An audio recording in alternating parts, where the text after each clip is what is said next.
ये water divider, great water divider of India,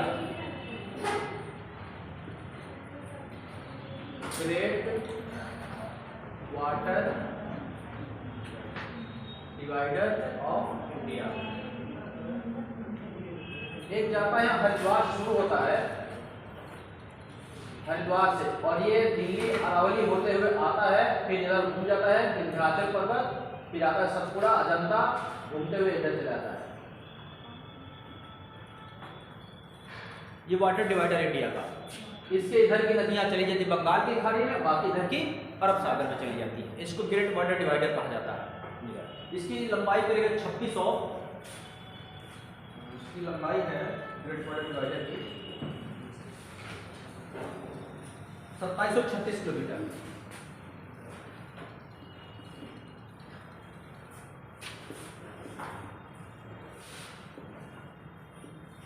ये भारत की जो ड्रेनेज सिस्टम है दो पार्ट में, अरब सागर बंगाल की खाड़ी मार देता था।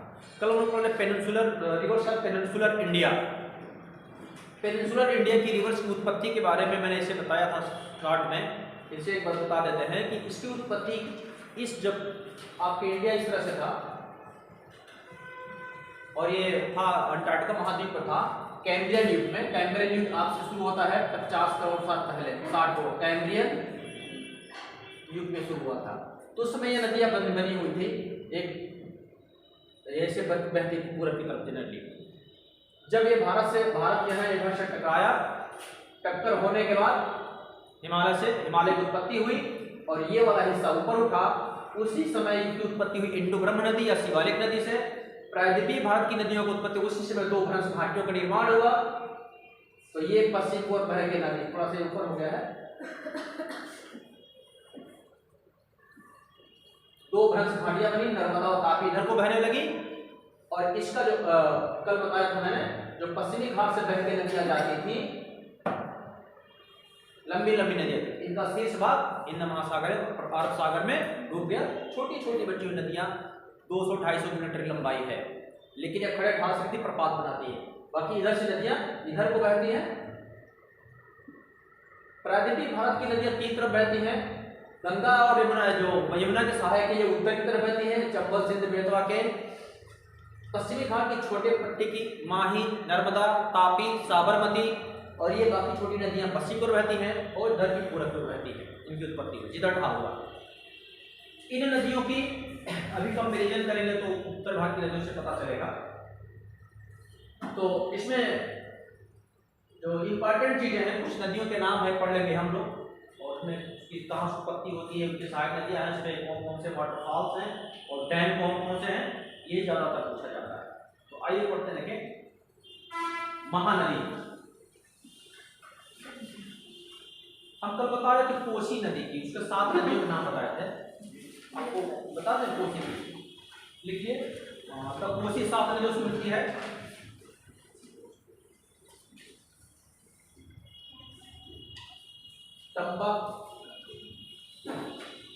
तंबा कोसी, ये 7 नदियां हैं। तलखा कोसी,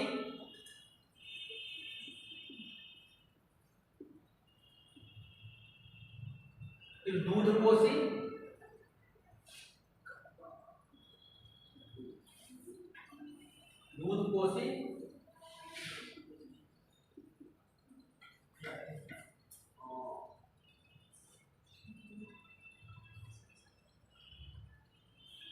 बाटिया कोसी, अरुण कोसी,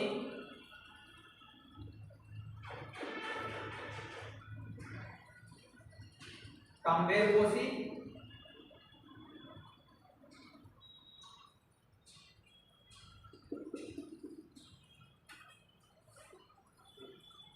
और सतकोसी। ये 7 नदियां हैं। इन 7 से मिलकर सप्तकोशीय कोशिका नदी बनती है, तो कहते हैं सप्त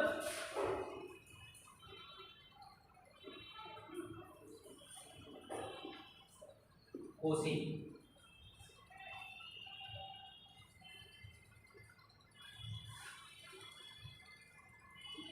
इसमें जो अरुण है ये मेन स्ट्रीम है, इसकी मुख्य शाखा है मेन स्ट्रीम।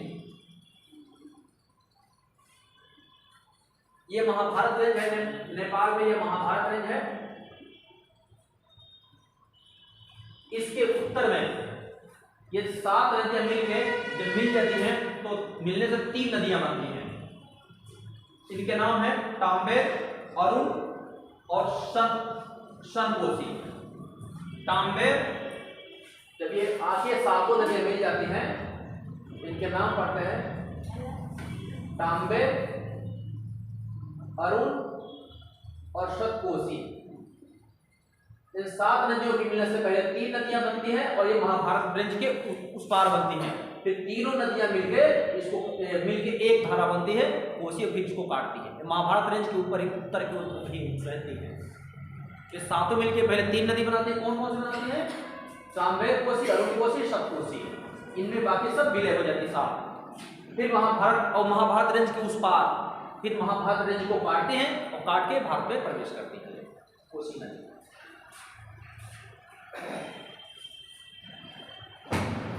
इसके बाद आते हैं हम लोग महानदी।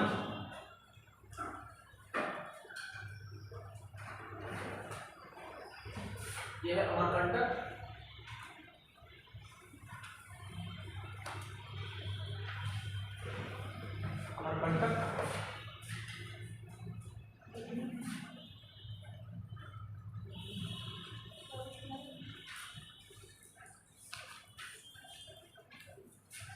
ये महानदी मतलब बिग रिवर्स, इसका लिटरली मीनिंग होती है महानदी बिग रिवर्स।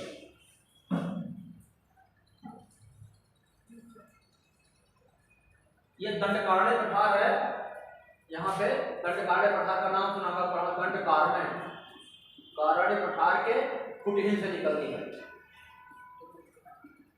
सिहावा, सिहावा के पास से रायपुर जिले से, रायपुर के पास से ये निकलती है और इसमें करीब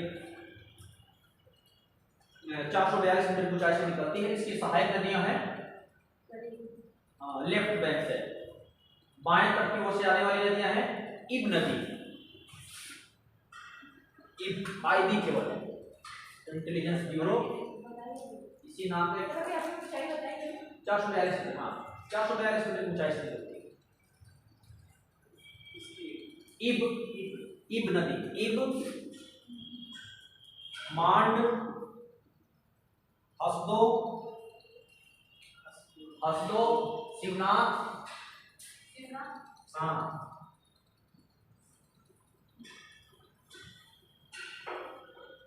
ये है लेफ्ट बैंक की ट्रिब्यूटरी है, लेफ्ट बैंक बाएं तट की,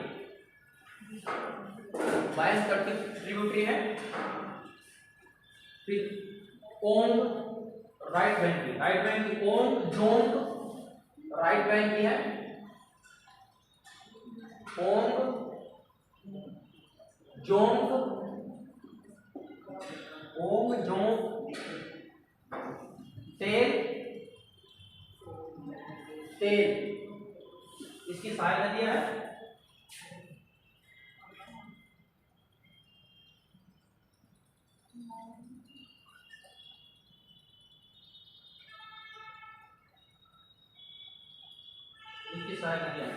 जब ये नदी डेल्टाई भाग में आती है तो यहाँ पे 2 नदियां, इसके डेल्टा में मिलती है, यहाँ से डेल्टा है तो ब्राह्मणी और बैतरणी 2 नदियां इसकी आके डेल्टा में मिलती हैं उत्तर से, ब्राह्मणी और बैतरणी।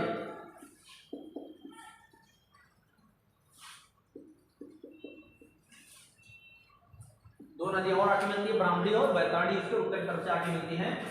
इसमें है ब्राह्मणी, ये राउरकेला के पास है, यहाँ पे ब्राह्मणी होती जाती है। ये राउरकेला के पास से 2 नदी होती है, ये राउरकेला आपका नाम सुना होगा। यहाँ से शंख और कोयल पढ़ा था, उत्तरी कोयल दक्षिणी कोयल, तो दक्षिणी कोयल, साउथ कोयल और शंख नदी, इन दोनों के मिलने से ये बनती है बैतरणी। ब्राह्मणी, शंख और कोयल नदियों के मिलने से ब्राह्मणी बनती है और राउरकेला के पास से और महानदी के डेल्टा में आके मिल जाती है ब्राह्मणी नदी। उसके नीचे बैतरणी आके मिल जाती है। सुवर्ण रेखा, सुवर्ण रेखा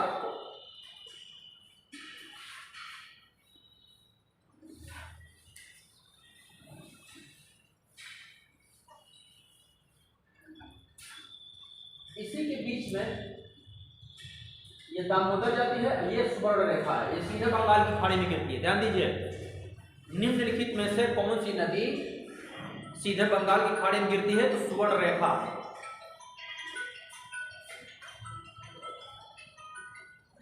हेलो,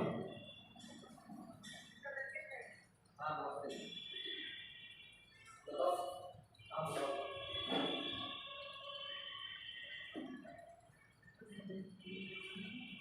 ये अभी थोड़ी सी क्लास में उसके बाद 1 घंटे बाद थोड़ा पढ़ा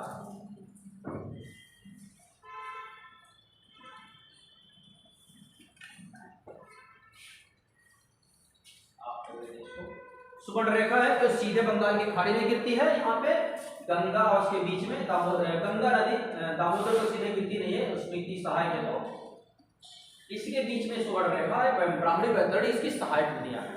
ये पूछा गया है, छोटी छोटी नदी सुवर्ण रेखा। ये रांची के पठार में, रांची के दक्षिण पश्चिम से निकलकर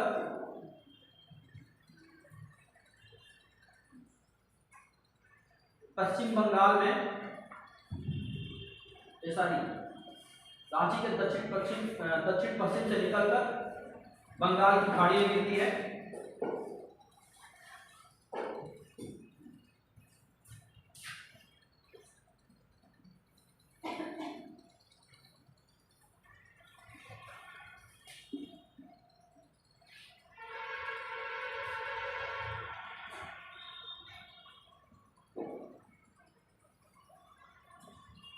गोदावरी, यह है गोदावरी।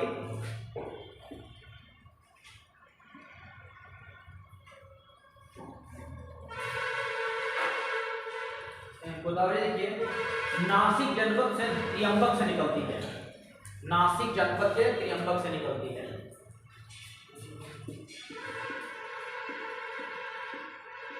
जनपद के त्र्यंबक से निकलती है। त्र्यंबक से निकलती है, 1465 किलोमीटर लंबी है। 1400, इसे वृद्ध गंगा कहा जाता है या दक्षिण गंगा भी कहा जाता है। दक्षिण, इन्हें क्यों बृहद गंगा कहा जाता है? इनकी उत्पत्ति 50 करोड़ साल पुरानी है। प्रायद्वीपीय भारत की नदियां 50 करोड़ साल से ज्यादा पुरानी है, और उत्तर भारत की नदियां मुश्किल से 6-7 करोड़ साल पुरानी।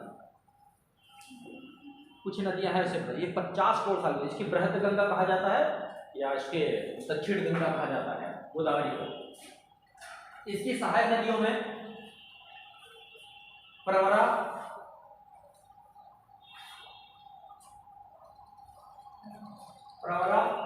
पूर्णा, मंजारा, एटलस में सभी देखिए जाके, इसको एटलस हो सकता है तो साथ में थोड़ी बगल में रखा करिए।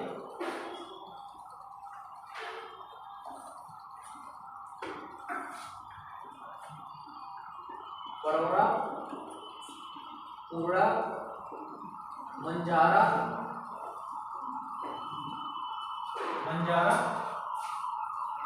बेनगंगा, पेनगंगा, पेनगंगा, वर्धा,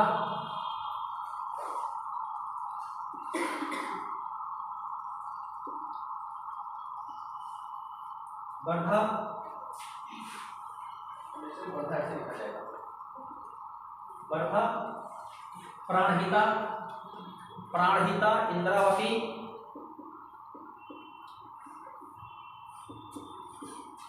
इंद्रावती, इंद्रावती की एक सहायक है सबरी, सबरी, प्राणहिता, इंद्रावती, सबरी, मानरे, मानरे, ताल। ये नदी, ये जो पश्चिमी घाट, पूर्वी घाट है, यहाँ पे पोलावरम के पास, पोलावरम के पास ये पूर्वी घाट पर्वत को यह काट के खड्ड बनाती है। यहीं पे बांध बनाया गया है, जहां नदी दोनों ओर से, जहां पे इसकी नदी की चौड़ाई सबसे कम होती है वहीं पर डैम बनाए जाते हैं, और आसपास की चट्टानें कठोर है, जियोलॉजिकली वो एरिया मजबूत हो। तो पश्चिमी घाट जो पर्वत है उसको पोलावरम के पास काटती है, और यहीं पे एक डैम बनाया गया। यहाँ पे खड्ड से गुजर नहीं सकते हैं, खड्ड से, तो यहाँ पे बांध बनाना आसान होता है। ऐसा नहीं नदी पे बांध कहीं बनाया, जो सर्वे किया जाता है कहाँ से बांध बनाना ज़्यादा होता है, लंबा बांध बनाना पड़ेगा, खर्च ज़्यादा होगा, और वहाँ के एरिया पानी दूर तक फैल जाता है। तो लोकेशन देखा जाता है, जियोलॉजिकल स्ट्रक्चर देखा जाता है, भूगोलिक संरचना यहाँ की कैसी है, तो वहाँ की मजबूत जहाँ होती है वहीं पर डैम बनाए जाते हैं। तो यहाँ पे पोलावरम के निकट एक खड्ड से गुजरती है गौर से, यहीं पे बांधना है। राजमुंदरी, यहाँ पे एक राजमुंदरी है, यहाँ पे इसके दो भागों में बढ़ जाती है। तो डेल्टाई भाग में राजमुंदरी के नीचे दो भागों में बढ़ जाती है।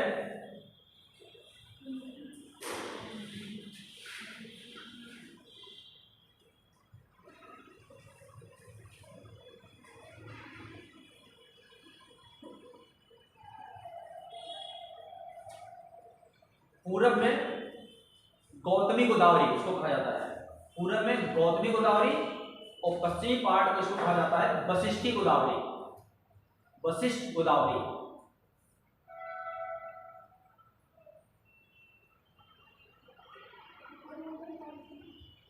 वशिष्ठ, गौतमी वशिष्ठ नाम सुना होगा? गौतमी वशिष्ठ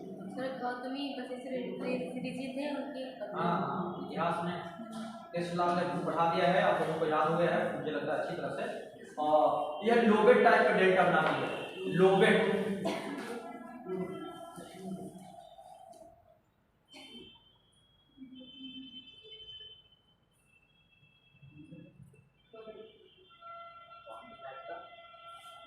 लोबेट डेल्टा बनाती है। इसका रिवर क्लासिकल डेल्टा से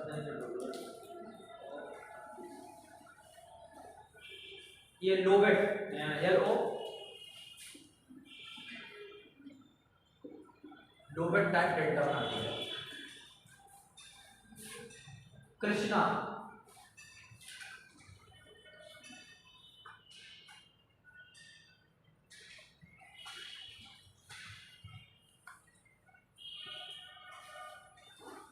कृष्णा नदी यह प्राचीन भारत की दूसरी सबसे बड़ी लंबी नदी है। यह सबसे बड़ी गोदावरी है, दूसरी सबसे बड़ी लंबी नदी कृष्णा है।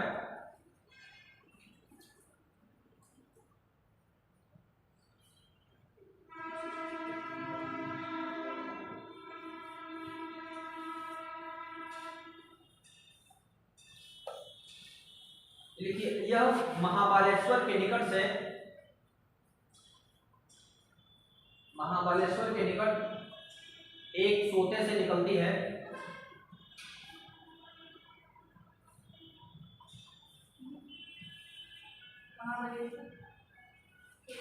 महाबालेश्वर के निकट से एक सोते से निकलती है, 1400 किलोमीटर लंबी है, और वो कितनी है? 1465 किलोमीटर, मात्र 65 किलोमीटर का अंतर है।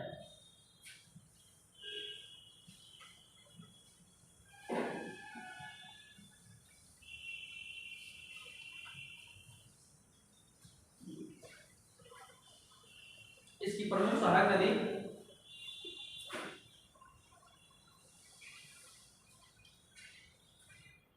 अंकिता ही है। अंकिता कौन है? चलिए, इसकी प्रमुख सहायक नदियों में कोयना, इधर लिख रहे हैं हम, कोयना, एरला, एरला, कोयना, एरला, वरना, वरना,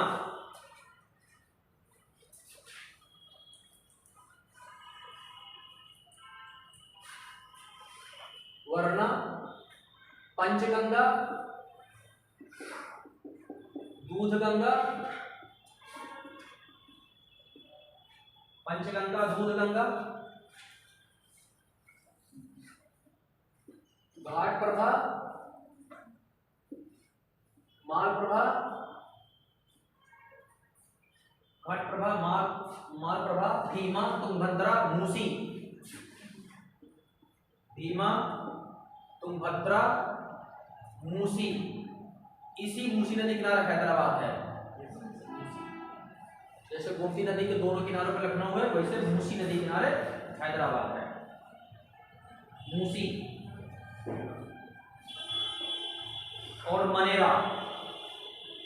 मनेरा इसकी सब सहायक नदियां मनेरा।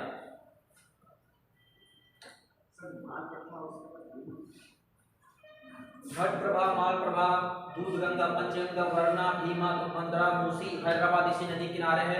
ये मनेरा अलग नदी है, कुछ उधर लिखा मैंने, कोयना, केरला, ये सब इसकी सहायक नदी। इन सहायक नदियों की बहुत सारी सहायक नदियां हैं। इसमें कोयना इंपॉर्टेंट है बहुत। यहाँ पे कोयना नदी इसमें 1967 में यहाँ पे कोयना भ्रंश है। यहाँ पे एक कोयना भ्रंश है, कोयना भ्रंश है। इसी भ्रंश घाटी में कोयना नदी बहती है। इसी घाटी में 400 सेंटीमीटर वर्षा होती है। इस कारण इस पर डैम बनाया गया है। डैम बनाने से यहाँ पे पानी एकत्रित हो गया और इस पर जब प्रेशर पड़ा जमीन पे तो कोयना भूकंप आया था। कोयना भूकंप आया था 1967 में, इसलिए ज्यादा मशहूर हो गया है। कोयना भूकंप आया था, कोयना नदी कोयना भ्रंश में बनती, वहां पे कोयना वो भ्रंश सक्रिय हो गया था। तो ऊपर से पानी का प्रेशर पड़ा और व्यवस्था हो गई चट्टानों में। तो कोयना भूकंप आया था 1967 में, 10 दिसंबर 1967 ये भूकंप आया। इसीलिए तब से ये धारणा प्रचलित हो गई कि जहाँ पे बड़े बड़े डैम बना जाते हैं वहाँ भूकंप की संभावना बनी रहती है। वो इसलिए भूकंप आया क्योंकि ऑलरेडी पहले से वहाँ भ्रंश था और उसी पर इसलिए कोयना बहुत इंपॉर्टेंट है।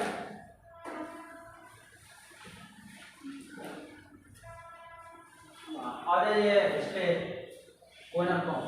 भीमा नदी है, इसकी कुछ सहायक नदियां देखिए। भीमा, भीमा भी पड़ा किसकी सहायक है? कृष्णा की। भीमा ये माथेरान पहाड़ी से निकलती है। भीमा माथेरान पहाड़ी से,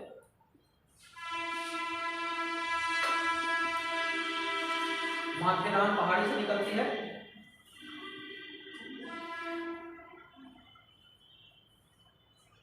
इसकी सहायक है भीमा की मूला,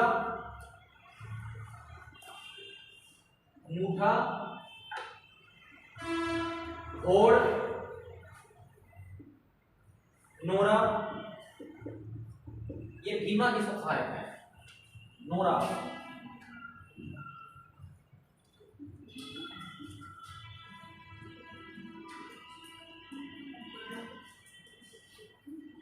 तुंगभद्रा, ये तुंगा और भद्रा दो नदियां हैं, इधर से निकलती है। एक तुंगा है, भद्रा निकलती है, दोनों मिलती है तो तुंगभद्रा बनती है। तुंगा और भद्रा ये गंगा मूला से सेंट्रल, यहाँ पे जो केंद्रीय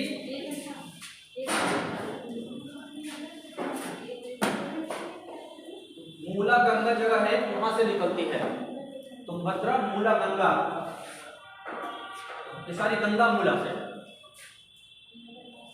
गंगा मूला से निकलती है। गंगा मूला एक सह्याद्री जगह है, गंगा मूला से तुंगभद्रा निकलती है। एक तुंग है, तुंगा, एक भद्रा है।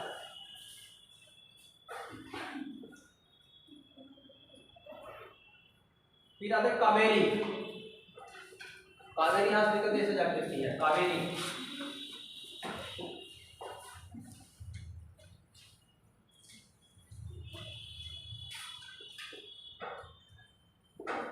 ये कावेरी निकलती है ब्रह्मगिरी की पहाड़ियों से। इसे दक्षिण गंगा भी कहा जाता है। इसे दक्षिण गंगा, गंगा, गंगा साउथ, गंगा साउथ,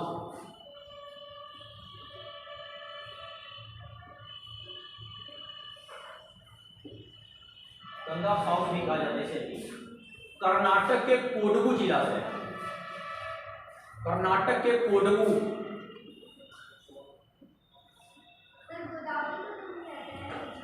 कावेरी है। हाँ दोनों को, एक दक्षिण की गंगा, वास्तव में तो गोदावरी कहा जाता है। दक्षिण की गंगा और दक्षिण गंगा, थोड़ा सा अंतर है, दक्षिण की गंगा और दक्षिण गंगा, तो गंगा साउथ और साउथ गंगा, थोड़ा सा अंतर है। कावेरी को भी कहा जाता है, गोदावरी को भी कहा जाता है। दक्षिण की गंगा गोदावरी, कावेरी, वृद्ध गंगा गोदावरी, वृद्ध गंगा गोदावरी, दक्षिण गंगा गोदावरी, दक्षिण की गंगा कावेरी, गंगा साउथ, दक्षिण की गंगा। थोड़ा बस दोनों को कहा जाता है।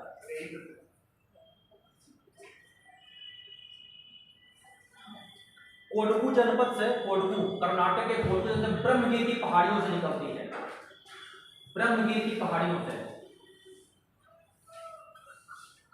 इसकी लंबाई 1341 किलोमीटर है, 1341 किलोमीटर, या थोड़ा सा लंबाई आती है 1465, 1400 और 1341 किलोमीटर, तीनों बड़ी नदियों में क्रम से।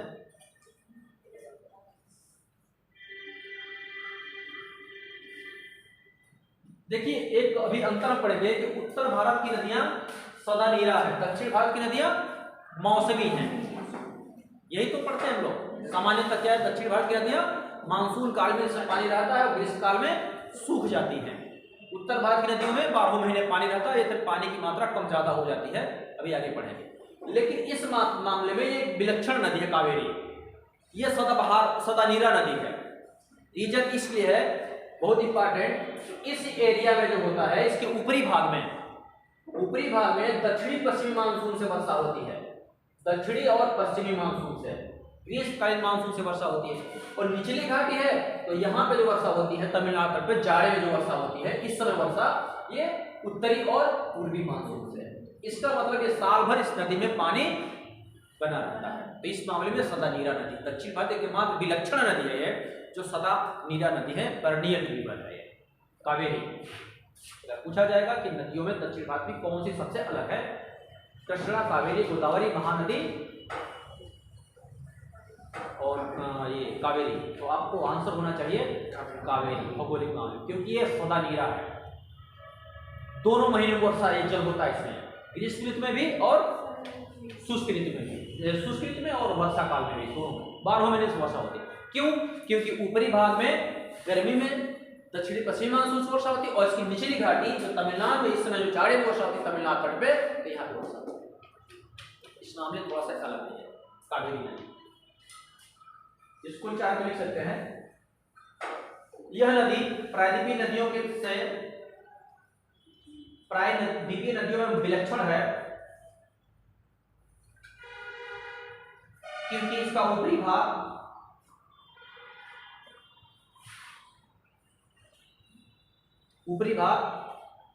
दक्षिणी पश्चिम मानसून से वर्षा प्राप्त करता है और निचला भाग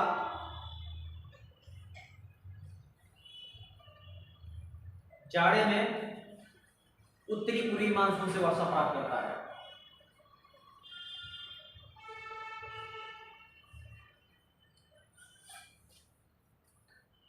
इस कारण इसमें वर्ष भर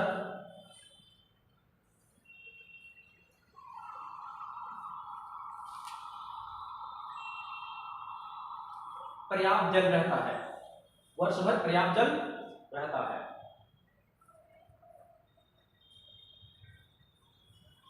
एक और भी लक्षण बात इसमें कि सबसे ज्यादा इस नदी के पानी को उपयोग है 90 से लेके 95% तक पानी का उपयोग होता है यहाँ पे। इस नदी का पूरा उपयोग कर लिया जाता है, जबकि ब्रह्मपुत्र नदी है उसका सारा का सारा पानी बह के समंदर में चला जाता है, हम कोई उपयोग नहीं कर पाते हैं ब्रह्मपुत्र नदी का, बहुत अधिक मात्रा में। बिजली बनाने से लेकर सिंचाई तक कावेरी नदी के पानी का सबसे ज्यादा यूज हम कर लेते हैं, उसके बाद वो समंदर में जाता है। और इसके विपरीत ब्रह्मपुत्र नदी गंगा नदी है, बहुत भारी मात्रा में जलराशि अनावश्यक बह के समुद्र में चली जाती है, हम उसका उपयोग नहीं कर पाते।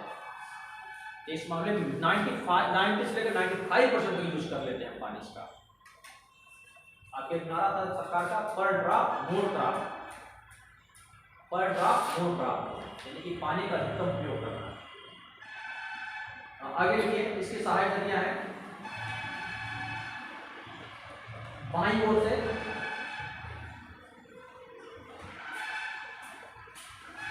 हेमावती, बाईं ओर से हेमावती,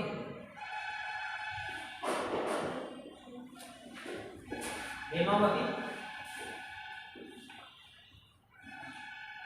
लोकपावनी, तीनसा, लोकपावनी, सिंसा, लोकपावनी, सिंसा, हेरंगी, अर्कावती, हेरंगी, अर्कावती, और दाईं ओर से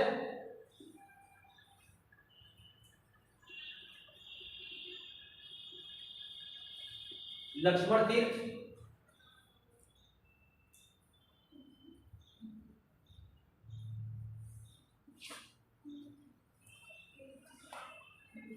कबनी, कबानी, कबनी, कबानी, कबानी, स्वर्णवती,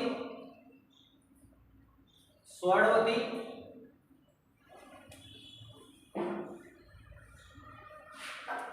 नुआऊ, भवानी,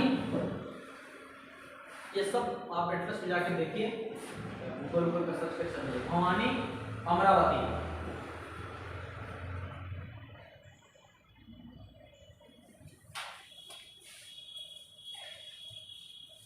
अमरावती, पेन्नेरू नदी, यहीं पे पेन्नेरू नदी,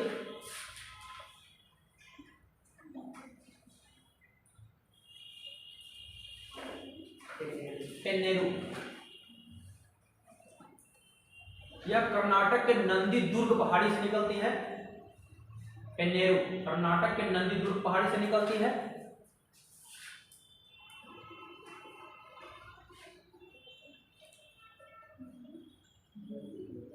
नंदी दुर्ग,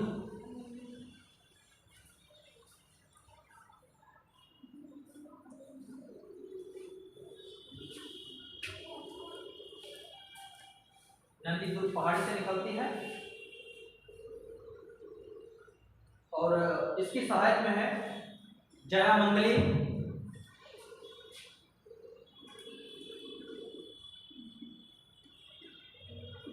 जयामंगली,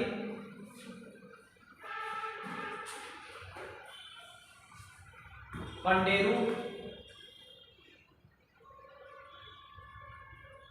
कंडेरू, कंडेरू, कंडेरू, साइकिलेरू,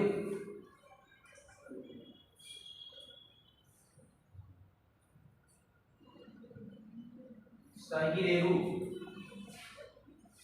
आई है, आई है, साइकिलेरू, साइकिलेरू, चित्रावती,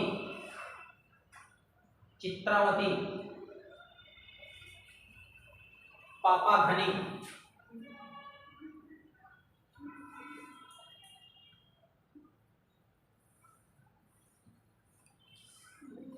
चेरू, पापाघनी एक जब वो पढ़ेंगे एक आता है, जब भूगोलिक संरचना पढ़ेंगे तो हम पापाघनी श्रेणी आती है उसमें। चित्रावती, पापाघनी, चेरू।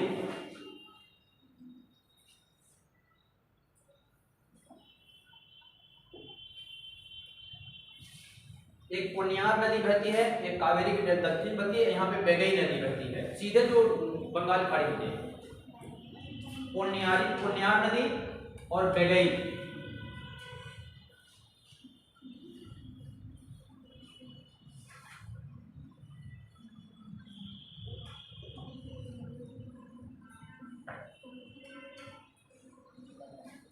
एक और नदी बहती है ताम्रपर्णी, ताम्रपर्णी।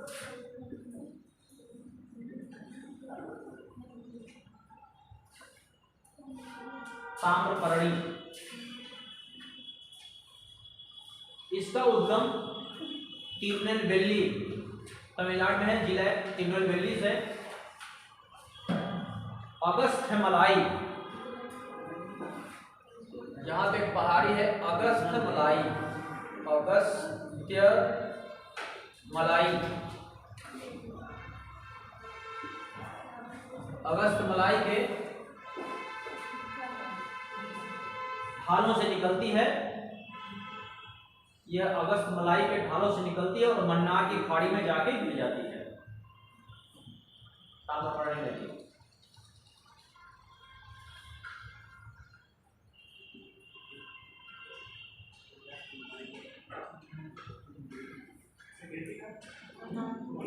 मन्नार की खाड़ी में,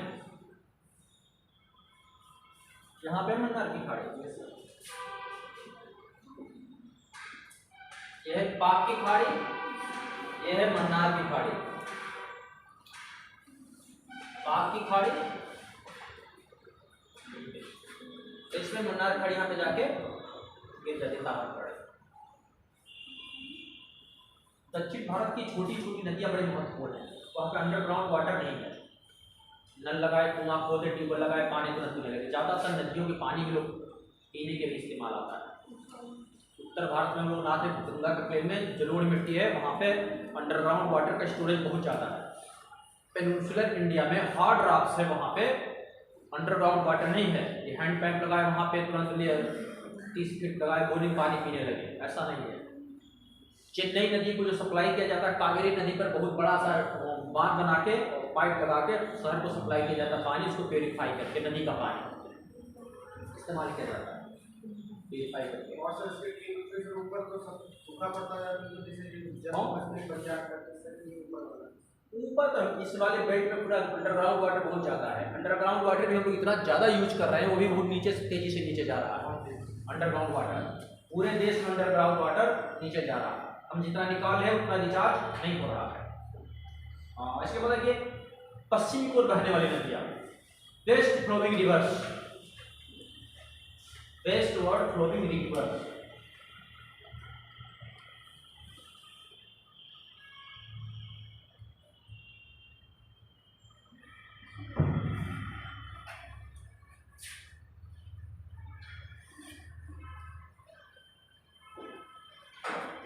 इसमें लूनी नदी है, लूनी, लूनी का मतलब होता है साल्ट, नमक वाली नदी, उसका लूनी का मतलब साल्ट, साल्ट है। ये लूनी नदी की खास बात है कि इसका आधा ऊपरी भाग खारा नहीं है, निचला आधा भाग खारा है। पाल्टोरा एक जगह है, पाल्टोरा, पाल्टोरा के नीचे खारा है, ऊपर इसका जल मीठा है, लूनी नदी। और इसकी चौड़ाई बरसात में बहुत ज्यादा हो जाती है और गर्मी में बिल्कुल सूख सी जाती है। ये लूनी नदी, इसका मतलब साल्ट रिवर या नमक की नदी। यह अजमेर के दक्षिण पश्चिम से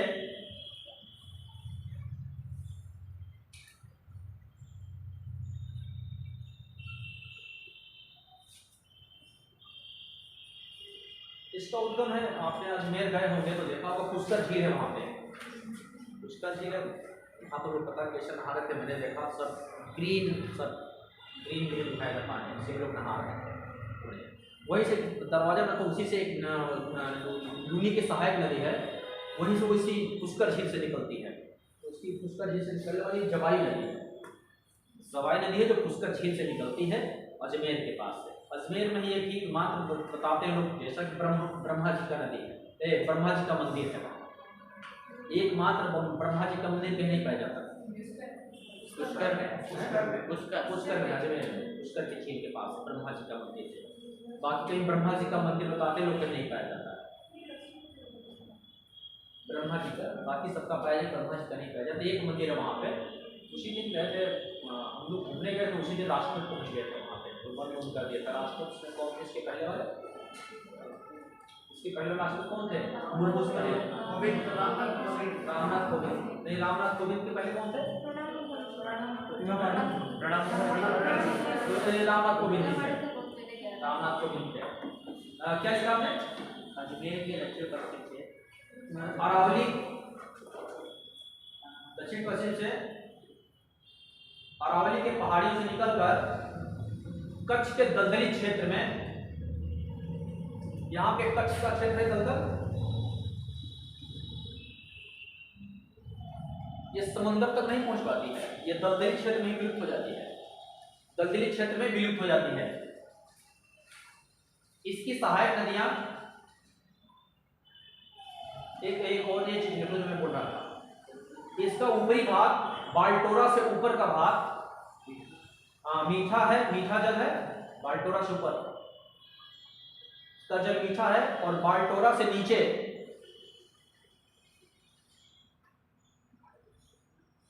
इसका जल खारा है।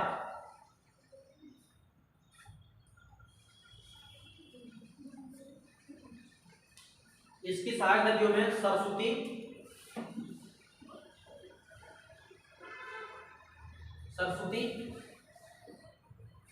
बूंदी, सुकरी, जवाई,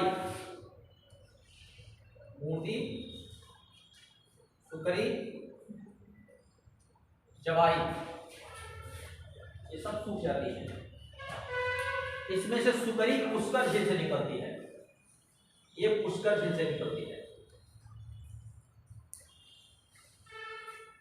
चारों तरफ पक्का कर दिया गया झील को, आर्टिफिशियल बन गई है। सुकरी पुष्कर झील से निकलती है।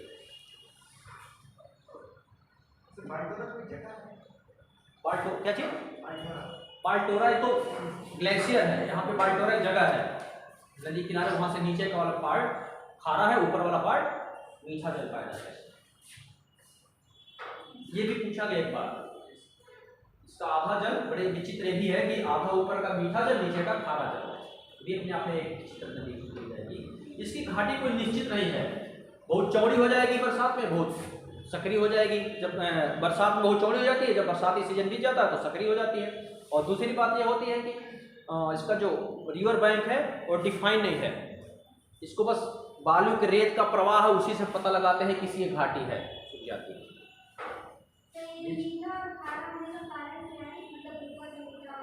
नीचे उसका जो मार्ग होता है वो लवड़ होता है, जगह जगह मार्ग में जहाँ पे चट्टानों में लवड़ ज़्यादा घुल जाता है, जहाँ रास्ते में सॉल्ट ज़्यादा घुल जाता है तो लवड़ी खारा हो जाता है। जैसे आपकी कौन सी झीलें हैं, झीलों का नाम बताइए। सांभर, डिडवाना, पचमंदरा, क्या कुछ खारे हैं, कुछ झीलें, कुछ मीठे पानी की झीलें हैं, कुछ खारी झीलें हैं। तो जहाँ चट्टानों में लवड़ रहता है, क्योंकि नमक का मात्रा कहाँ से चट्टानों में आता है, जितने भी सागर में लवड़ है, लवड़ता है सब स्थल से ही गया है, तो उसमें होता है जहाँ पे जमीन में कैसा लवड़ है कि नहीं है तो उसमें घुल जाता है, तो पानी बहुत जल्दी घुलता है, इसलिए है। और नीचे दलदली घाट होता है, खारा वाला। बारिश की पानी जब बहता है तो ऊपर से फ्रेश वाटर आता है, नीचे आते आते वो भी हो सकता है, नीचे आते आते खारापन उसमें बढ़ता जाता है। और वो जो कच्छ कारण है वो तो दलदल ही है, नमकीन खारा आई है। कभी आप समुद्र में नहाया है? किसी ने नहीं नहाया है? आप नहाए तो बिल्कुल नमक नमक खारा पानी ज्यादा, बहुत ज्यादा चिपचिपाने लगता है। दिल्ली साइड में तो वैसे भी पानी खाना अंडरग्राउंड वाटर्स में हैवी मेटल्स होते हैं, वाटर में हैवी मेटल्स होते हैं, खारा पानी कई जगह इधर भी है। इसमें जमीन में अंडरग्राउंड वाटर में बहुत सारे चीज हैवी मेटल्स होते हैं, तमाम सारे लवड़ होते हैं, वो मिल जाते हैं पानी में, खारा हो जाता है। आगे चलिए। साबरमती,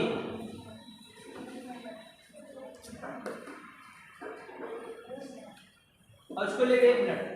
लूनिक को ऊपरी भाग में सागरमती भी कहा जाता है, सागरमती, लूनिक ऊपरी भाग में सागरमती। और ये साबरमती अलग नदी है, साबरमती।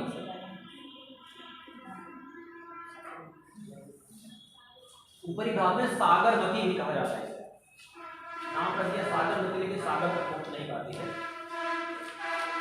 गाँव में नाम रखते तो क्या होता है, कलेक्टर, बच्चों का नाम वकील, दरोगा। हमारे साथ एक पढ़ता है उसका नाम था दरोगा प्रसाद, दरोगा प्रसाद। साबरमती, यह साबर और हथमती, साबर और हथमती नदियों के मिलने से साबरमती बनती है। साबर और हथमती नदियों के मिलने से बनती है साबर और हथमती, और अरावली के मेवाड़, मेवाड़ पहाड़ियों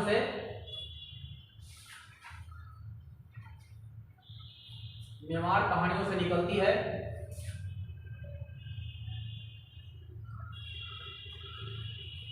इसकी सहायक है सेधी, वाकुल,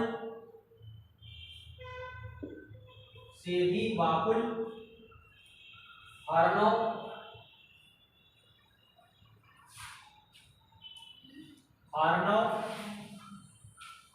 मेसवा,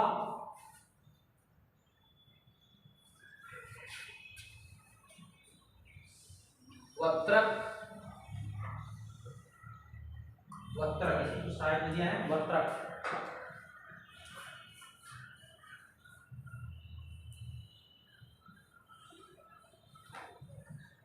माही, साबरमती किनारे अहमदाबाद है, बिल्कुल किनारे बना हुआ है। हम लोग घूमने के लिए बड़ा मजा आता है। साबरमती यात्रा में हम लोग गए थे घूमने, गांधी जी का सब देखते होते थे। 4 कोस से बना हुआ साबरमती। ये विंध्य की पहाड़ियों से निकलकर खंभात की खाड़ी में गिरती है। विंध्य की पहाड़ियों से निकलकर खंभात की खाड़ी में गिरती है। इसकी सहायक नदी में सोम, एनस, ये विंध्य की पहाड़ियों से निकलकर खंभात की खाड़ी में गिरती है। इसकी सहायक नदी सोम, एनस,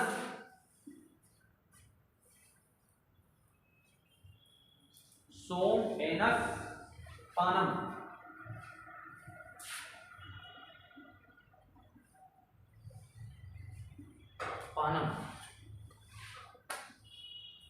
उसके बाद है नर्मदा,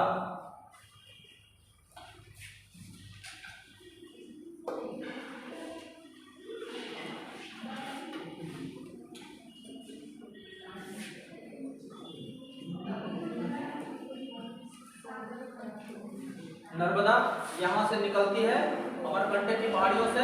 उधर क्या है, विंध्यन पर्वत, बीच में क्या है, सतपुड़ा है, और इधर तापी नदी निकलती है। नर्मदा, तापी, ये बेतुल से निकलती है, अमरकंटक से निकलती है। ये दोनों ही इधर अजंता भ्रंश घाटी में बहती है। और ये भ्रंश का कब निर्माण हुआ था, जब हिमालय का उत्थान हो रहा था। जब हिमालय का उत्थान हो रहा था उसी समय भ्रंश घाटी का निर्माण हुआ। ये 2 नदियां पश्चिम को बहने लगी। ये देखिए नर्मदा है, इसका उद्गम अमरकंटक पठार से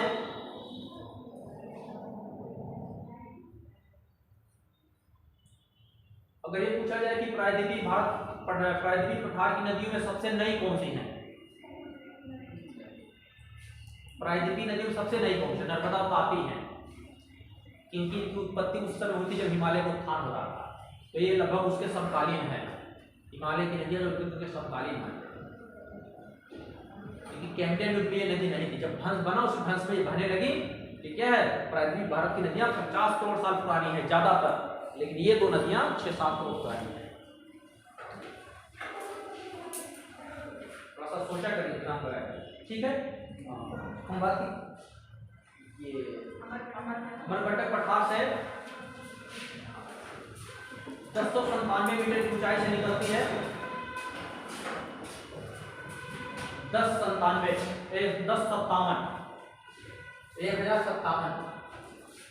मीटर की ऊंचाई से निकलती है।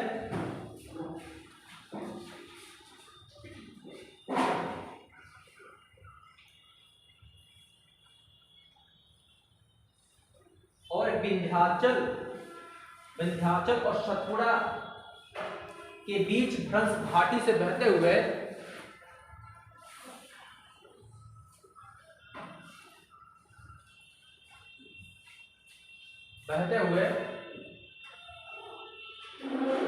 भरूच के दक्षिण में, भरूच एक जिला है गुजरात में, भरूच के दक्षिण में एस्चुअरी बनाती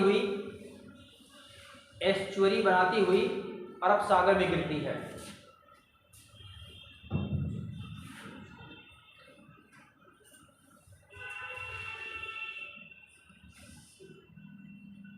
जबलपुर के पास इसका धुआंधार प्रपात है। मंधार और दर्दी, मंधार और दर्दी,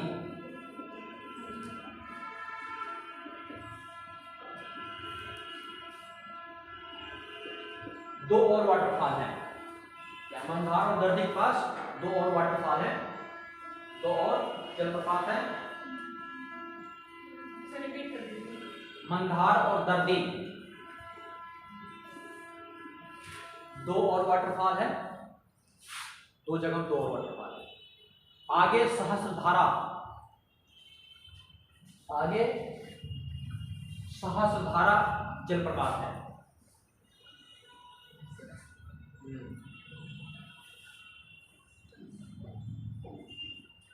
देहरादून में है क्या चीज?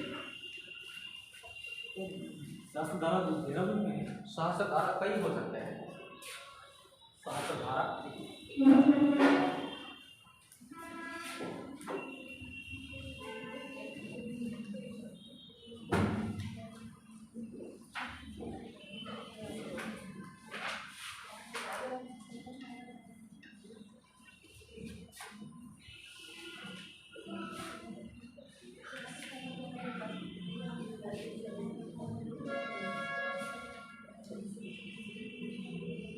ये देखिए,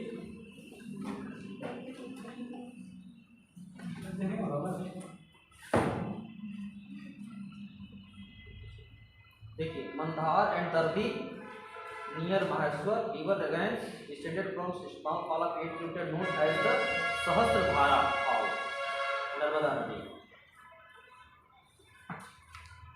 और मैं दूसरी किताबें लाते रहता हूँ, दो चार किताबें, सब किताबें के पास तो सहस्त्रधारा वहाँ भी है। दो तीन बुक्स मैं चलता हूँ, लेके चलता हूँ, पढ़ाने चलता हूँ, मेरे पास रहती है सहस्त्रधारा। आगे चलिए इस करके, इसमें उत्तर की ओर से, उत्तर की ओर से हिरान,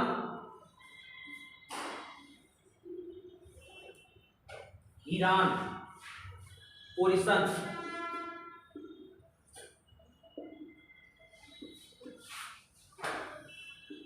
ईरान, ओरिसन, वर्ना, वर्ना, कोलार। अब कोलार जिला है, कोलार सोने की खान है, कोलार नदी भी है।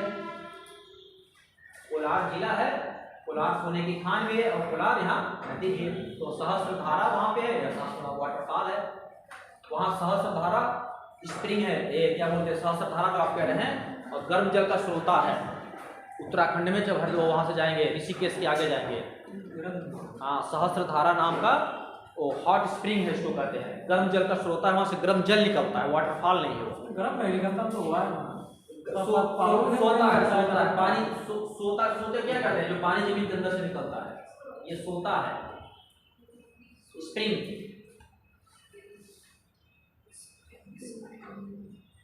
इसमें वो पाया जाता है, अरे नहीं, इसमें क्या पाया जाता है, जिससे गठिया रोग, गंधक पाया जाता है, जिससे नहाने से गठिया रोग दूर होता है।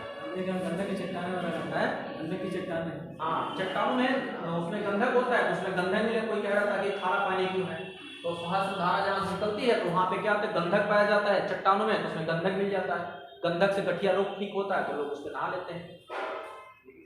हाँ, आगे आगे देख लीजिए, हिरान, वरिसन, वर्ना, कोलार, और दक्षिण से बुढ़नेर, बुढ़नेर, बंजर, बंजर, सार, सार,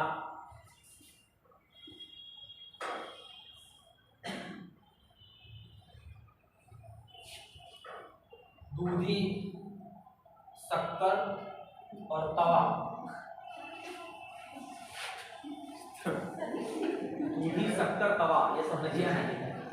एक शक्कर पाकिस्तान में भी जगह है, शक्कर पाकिस्तान में जगह है, पूछा गया यूपी विशेष में, शक्कर कहाँ पे पाकिस्तान में, शक्कर पाकिस्तान में सर्च करें मिल जाएगा। और यूपी विशेष में शक्कर कहाँ जगह पे है, जो नहीं पढ़ा रहेगा शक्कर कहाँ कौन सी जगह पता नहीं चल पाएगा इंडिया में, लेकिन शक्कर पाकिस्तान में जगह है। एक उसके अंदर नमक की पहाड़ी, तो साल्ट रेंज को हिंदी में लिख दिया नमक की पहाड़ी अनुवाद करते हैं। हालांकि प्रॉपर नाउन का ट्रांसलेट अनुवाद नहीं होता है, प्रॉपर नाउन का अनुवाद नहीं होता है। अब जैसे प्रेम प्रकाश किसी का नाम है तो उसको लवलाइट नहीं कहेंगे अंग्रेजी में, प्रेम प्रकाश ही लिखा जाएगा प्रॉपर नाम, लेकिन वो ट्रांसलेट करते हैं नमक की पहाड़ी। तापी, तापी ऐसे तापी दोनों कहा जाता है, तापी या ताप्ती। एक राप्ती है वो गोरखपुर में,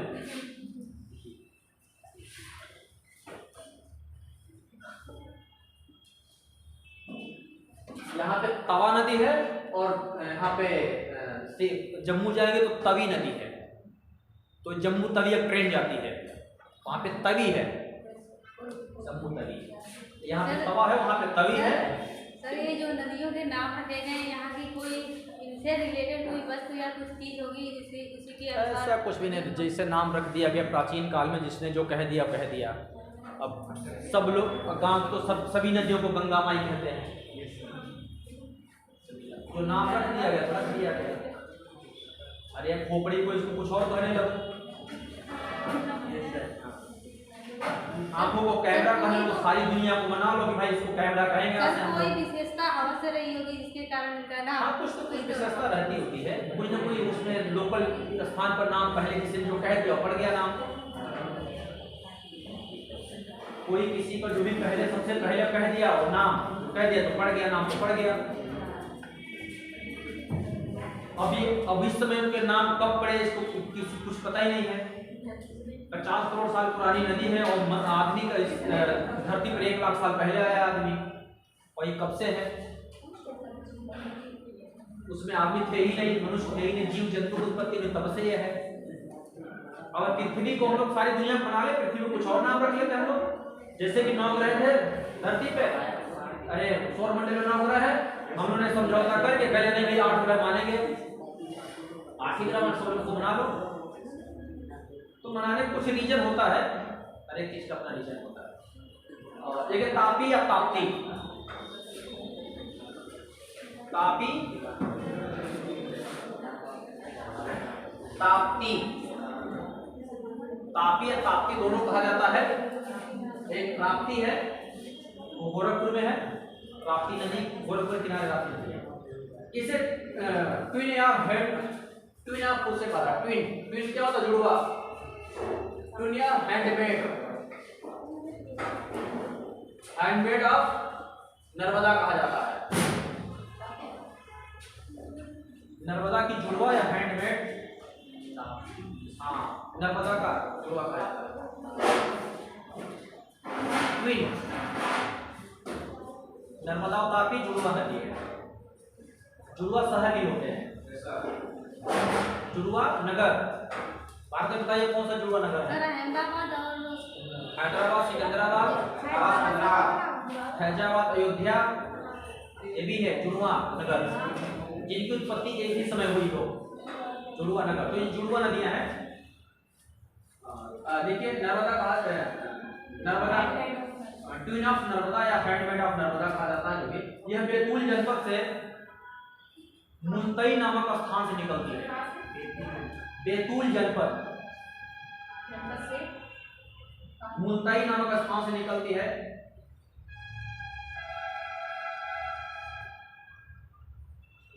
खानदेश में, खानदेश नाम सुना इतिहास में, खानदेश अहमदनगर वगैरह, खानदेश में इसमें पूर्णा नदी आकर मिलती है।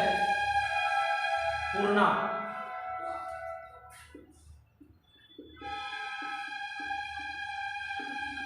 पूर्णा नदी आके मिलती है।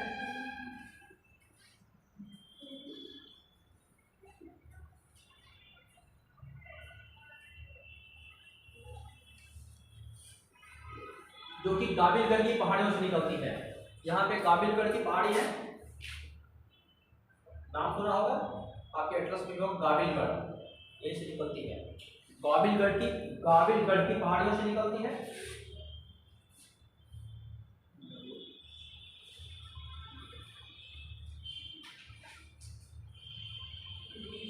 इसके दक्षिणी राइट बैंक राइट फ्रंट कौन सा होगा? दाएं तट से। इसके दाएं तट पर बहुत इसकी सहायता है।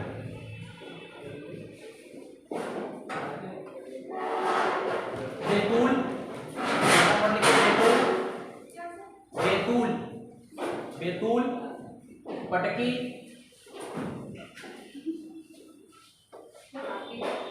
गंजल,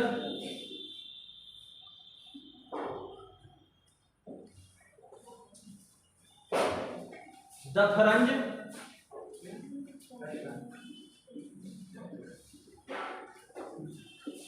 दथरंज,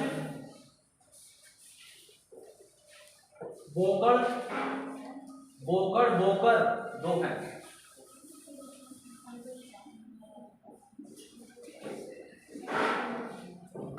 बोकर, सूखी, सूखी मोरे, ये सब नदियां हैं। सूखी मोरे,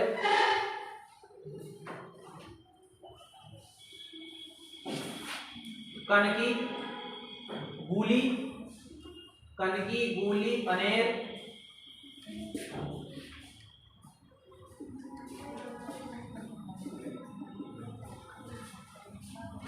अनेर छोटी छोटी है, कनकी, गूली, अनेर, अरुणावती, अरुणावती, ग्वालेर,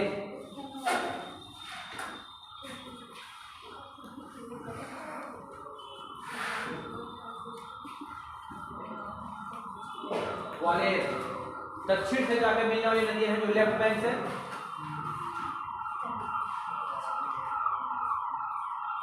कुर्सी, कुर्सी, कुर्सी, खांडू,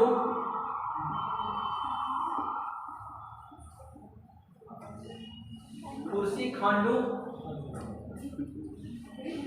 कपड़ा, कपड़ा, कपड़ा क्या खोपड़ी को भी कहते हैं कपड़ा, कपड़ा, सिपरा, सिपरा,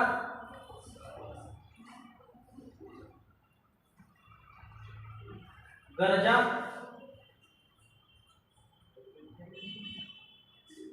मोनम,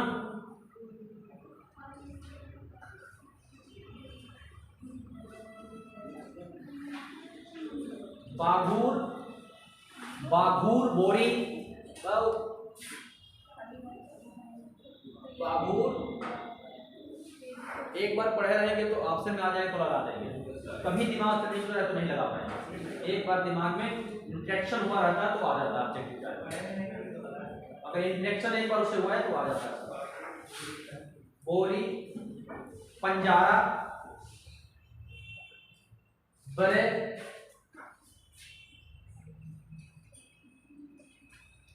ये PURAY बड़े,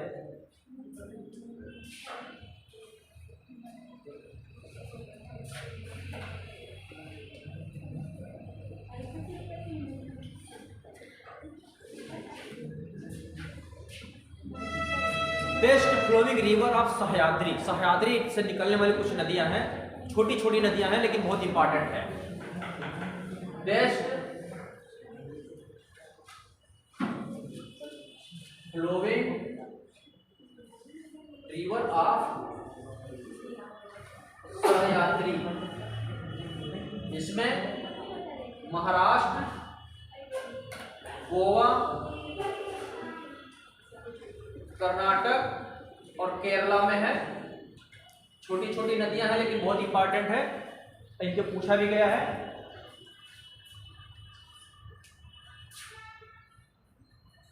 कल मैंने बताया था, कुछ किताबों लिखा हुआ है, कुल जो इनकी एरिया है, पश्चिमी घाट से पूर्व की ओर बहने, पश्चिम की ओर बहने वाली नदियां, जो इनका बेसिन है, कुल टोटल भारत का 2% है। किसी किसी ने 3% लिखा है, लेकिन इसमें वाटर बहता है 18%। 18% पानी बहता है, यानी कि जल विद्युत के उपयोग दृष्टि बहुत इंपॉर्टेंट है। मात्र 2% है लेकिन पानी बहता 18%। जैसे कि हमारा नेशनल हाईवे की लंबाई कितनी है? नेशनल हाईवे की लंबाई है मात्र कुल सड़कों का 2% है, लेकिन इस पर ट्रैफिक कितना फ्लो होता है 40%। हमारा ब्रेन पूरे शरीर का कितना है मात्र 2%, लेकिन ये ऊर्जा खपत करता है 20%। सबसे ज्यादा दिमाग ऊर्जा खपत करता है। हमारा ब्रेन होता है बॉडी का 2% वजन होता है वजन का, मात्र 2%, लेकिन ऊर्जा खपत करता है 20% का।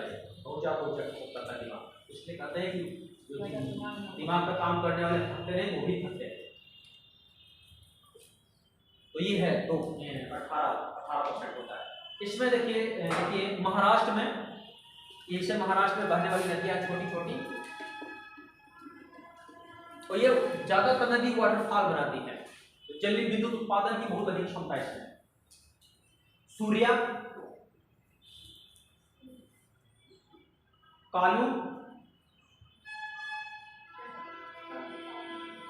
सावित्री, महाराष्ट्र में है सब।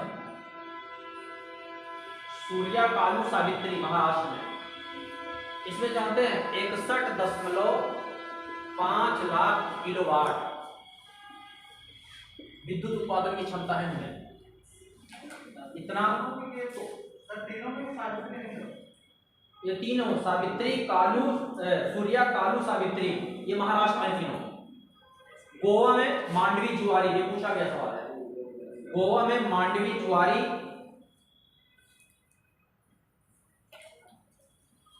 तेरेखोल,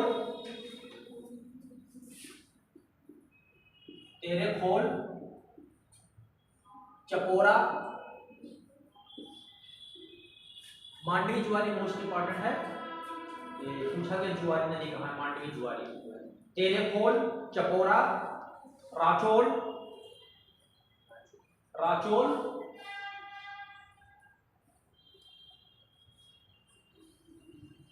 सीन, ये सब नदियां हैं।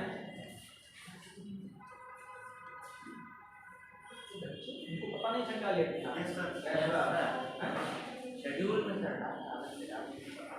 शेड्यूल अलग नहीं डाले। कर्नाटक में देखिए, कर्नाटक में काली नदी का नाम सुना होगा। एक काली नदी और भी है, यहाँ पे बताया था मैंने, काली नदी, शारदा नदी, चौका नदी, 3 नाम उसके, काली नदी, शारदा नदी, चौका नदी। एक काली नदी यहाँ भी है कर्नाटक में। काली नदी, गंगावली,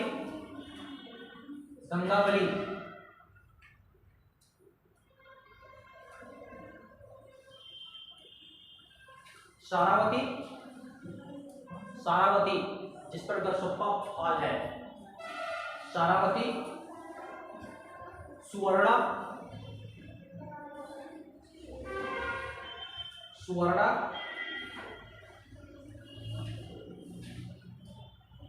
नेत्रवती, तादरी,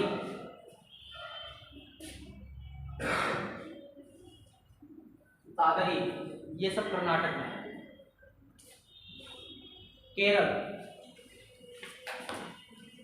केरल में बेपोर, केरल में बेपोर, पोन्नानी,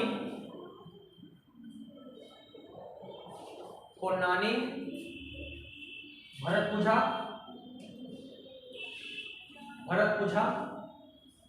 पेरियर,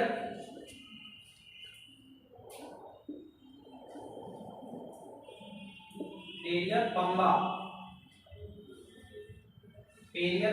भरतपुझा।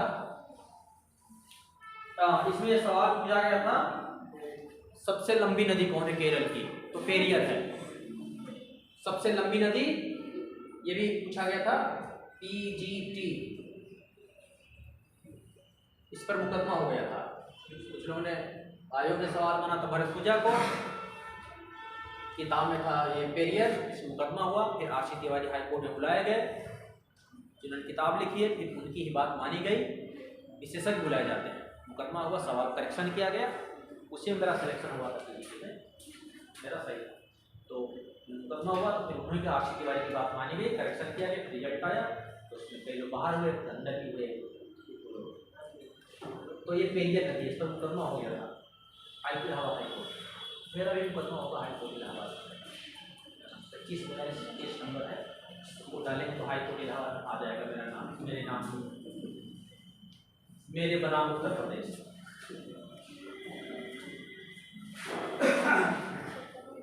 और पानम नदी है, पानम एक और सहायक है पानम।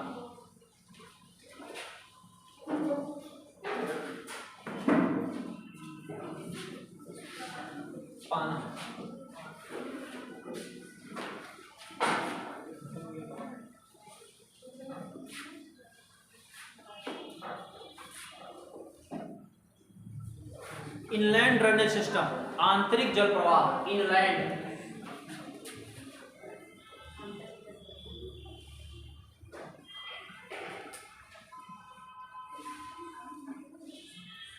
ये वाला है अक्साई चीन,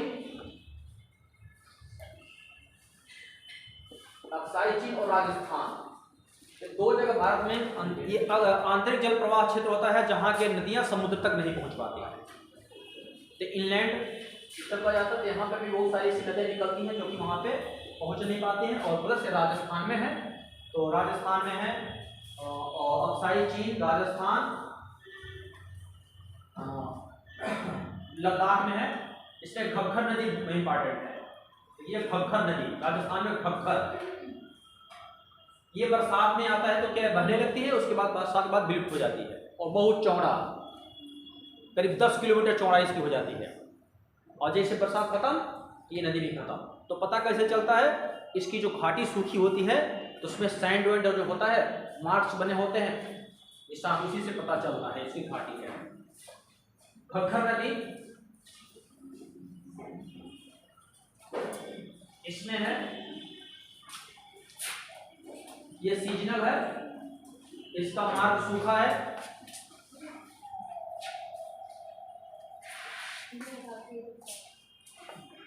इसकी सहायक नदी है टांगरी,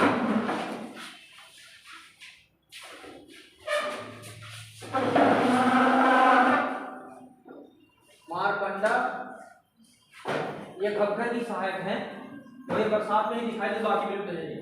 टांगरी, मारकंडा, सरस्वती,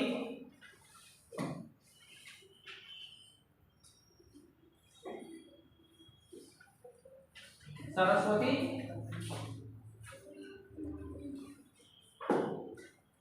चैतन्य, चैतन्य। रैनी सीजन होता है उसमें इसकी घाटी 10 किलोमीटर चौड़ी हो जाती है और इसके सब सूख जाते हैं इनलैंड वाटर। वहीं मरुस्थल कुछ दूर रहती है और मरुस्थल में ही विलुप्त हो जाती है। और पानी जो फ्लो होता है तो उसके निशान बने, तो इससे हम लोग को पता चलता है कि वास्तव में यहाँ पे कोई नदी थी, समुद्र तक पहुंचे नहीं पाती। बारिश हुई कुछ देर रही, उसके बाद इनलैंड वाटर कहते हैं इसको। ये चीजें अपने पढ़ चुके हैं। ये वाली एक चीज भी पढ़ते हैं हम लोग को, रिवर डिजाइन, नदी प्रवृत्तियां। और इससे पता चलता है कि नदी में सीजनल है, कोई नदी की 12मासी नदी है। और एक बढ़ते उत्तर भारत और दक्षिण भारत की नदियों में अंतर। टाइम कितना है? 10 मिनट है। आप पढ़ना क्या चाहिए, उत्तर भारत और प्रायद्वीप भारत की नदियों में अंतर या नदी प्रवृत्तियां? नदी प्रवृत्तियां सभी लोग बताएं। नदी प्रवृत्तियां अंतर पढ़ने की किताबों में दिया हुआ है, थोड़ा सा समझने में दिक्कत होती है, इसको समझने में थोड़ा सा रिवाइज डिजाइन होती है। हाँ, थोड़ा सा हम लोग स्किप कर देते हैं इसको, तो चलिए हम लोग वही पढ़ लेते हैं।